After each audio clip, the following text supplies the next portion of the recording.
Covid അടച്ചുപൂട്ടലിനിടെ വേണ്ടത്ര ചർച്ചകൾക്കും ബന്ധപ്പെട്ട കക്ഷികൾക്ക് അഭിപ്രായങ്ങളും നിർദ്ദേശങ്ങളും നൽകുന്നതിനും അവസരം നൽകാതെയാണ് 4 ലേബർ കോഡുകൾ പാർലമെന്റിൽ കേന്ദ്രം അംഗീകരിച്ചെടുത്തത്. 5 വർഷത്തോളം കാത്തിരുന്നതിന് ശേഷം കഴിഞ്ഞ ദിവസം അത് പ്രാബല്യത്തിൽ വരുത്തി വിജ്ഞാപനമിറക്കിയിരിക്കുകയാണ്. കാർഷിക കരിനിയമങ്ങൾ എന്നതുപോലെ ലേബർ കോഡുകളും സമ്പന്ന താൽപര്യങ്ങൾ സംരക്ഷിക്കുന്നതും തൊഴിലാളികളുടെ അവകാശങ്ങൾ ഹനിക്കുന്നതുമാണെന്ന് വിമർശനമുയർന്നിരുന്നു. ഒരു നൂറ്റാണ്ടിലധികമായി തൊഴിലാളികൾക്ക് പരിമിതമെങ്കിലും അവകാശങ്ങളും സുരക്ഷിതത്വവും നൽകി വന്നിരുന്ന 29 നിയമങ്ങൾ ക്രോഡീകരിച്ച് 4 ചട്ടങ്ങളാക്കി മാറ്റുകയായിരുന്നു. വ്യാപാര വ്യവസായ സംരംഭങ്ങൾ നടത്തുന്നതിനുള്ള നടപടിക്രമങ്ങൾ ലഘൂകരിക്കുകയും അതേസമയം തന്നെ വിവിധ നിയമങ്ങളുടെ നൂലാമാലകളിൽ നിന്ന് തൊഴിലാളികളെ രക്ഷിക്കുക എന്ന പരസ്പര വിരുദ്ധ ലക്ഷ്യങ്ങളാണ് കോഡുകൾ നടപ്പിലാക്കുന്നതിനുള്ള ന്യായീകരണമായി കേന്ദ്ര സർക്കാർ ഉന്നയിക്കുന്നത് എന്നതിൽ നിന്നു തന്നെ യഥാർത്ഥ ഉദ്ദേശം വ്യക്തമാണ്. തൊഴിലാളി താല്പര്യമല്ല, ഉടമകളുടെ സൗകര്യങ്ങൾ മാത്രമാണ് ഇതിന് പിന്നിലെന്നത് കോഡിന്റെ ആന്തരിക അർത്ഥങ്ങൾ പരിശോധിച്ചാൽ ബോധ്യപ്പെടുന്നതുമാണ്. വേതനം, വ്യവസായ ബന്ധം, സാമൂഹ്യ സുരക്ഷ, തൊഴിൽ സുരക്ഷയും ആരോഗ്യ പരിപാലനവും എന്നിങ്ങനെ 4 കോഡുകളാണ് നിലവിൽ വന്നത്. തൊഴിൽ കോഡുകൾ സംബന്ധിച്ച് വ്യാപക വ്യാജ പ്രചരണങ്ങളും ഔദ്യോഗിക തലത്തിലും പിണിയാളുകളായ മാധ്യമങ്ങളും നടത്തുന്നുണ്ട്. പുതിയ തൊഴിൽ വിഭാഗങ്ങൾ കൂടി സഹായകമാകുമെന്നാണ് പ്രധാന വാദം.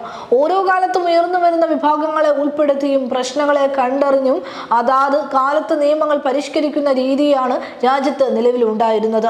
അതുകൊണ്ട് തന്നെ തൊഴിൽ സുരക്ഷ കൂടുതൽ സമഗ്രവും ശക്തവുമായിരുന്നു. ഉദാഹരണമാണ് സെയിൽസ് പ്രൊമോഷൻ എംപ്ലോയീസ് നിയമം.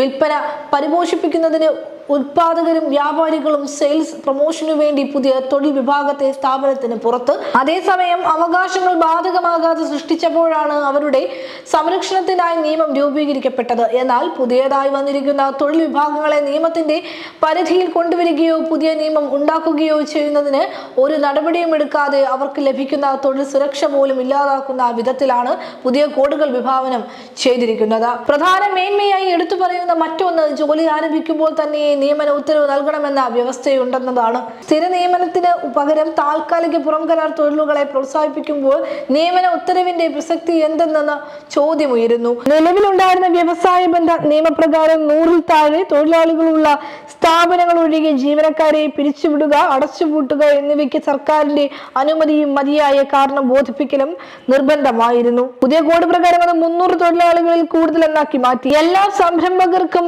അനുഗുണമാകുന്ന ഈ തീരുമാനവും തൊഴിൽ സുരക്ഷയെ ബാധിക്കുന്നതാണ്. സ്ഥിര നിയമനം ഒഴിവാക്കുന്നതിനുള്ള മാർഗമായി ദുരുപയോഗം ചെയ്യപ്പെടാനിടയുള്ള വ്യവസ്ഥ കൂടിയാണിത്. തൊഴിൽ നിയമലംഘനങ്ങൾ കണ്ടെത്തുന്നതിനും തടയുന്നതിനും ശിക്ഷാ നടപടികൾ ഉൾപ്പെടെ വ്യവസ്ഥ ചെയ്തിരുന്ന നിയമങ്ങളും ഇല്ലാതായിരിക്കുന്നു. പകരം ഫെസിലിറ്റേറ്റർ എന്ന പദവിയും ഉപദേശങ്ങൾ നൽകി ഉടമകളെ നന്നാക്കിയെടുക്കാമെന്ന വ്യർത്ഥ നടപടിയുമാണ് നിർദ്ദേശിച്ചിരിക്കുന്നത്. പുതിയ കോഡിലൂടെ ജോലി സമയം വർദ്ധിപ്പിക്കുന്നതിനും അതിലൂടെ തൊഴിലാളികളെ ചൂഷണം ചെയ്യുന്നതിനും സാഹചര്യം ഒരുങ്ങുന്നു.